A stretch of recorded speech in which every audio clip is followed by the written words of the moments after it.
ሰላም ለእናንተ ይሁን የተወደዳችሁ የእግዚአብሔር ቤተሰቦች ከእግዚአብሔር ከአባታችን ከጌታም ከኢየሱስ ክርስቶስ ጸጋና ሰላም ይብዛላችሁ። ዛሬ ወደ እናንተ የመጣሁትኝ አንድ አዲስ ዜና ላበስራችሁ ነው። የሰማያዊቷ ጽዮን ማህበርተኞች የክርስቶስ ቤተክርስቲያን ከታህሳስ 24 እስከ 27 ታላቅ የምስጋና ኮንፈረንስ አዘጋጅታ ትጠብቃችኋለች። በዚህ ቀን ሙሉ ቀን ነው ፕሮግራሙ የሚካሄደው።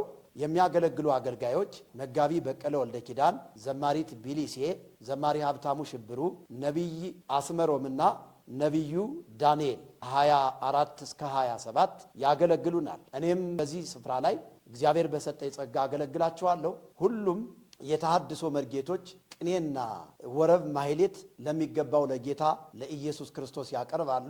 በዚህ ስፍራ ሁላችሁም በመገኘት የበረከቱ ተካፋይ እንድትሆኑ እጋብዛችኋለሁ። እወዳችኋለሁ። ሻሎም። ተባርካችኋል።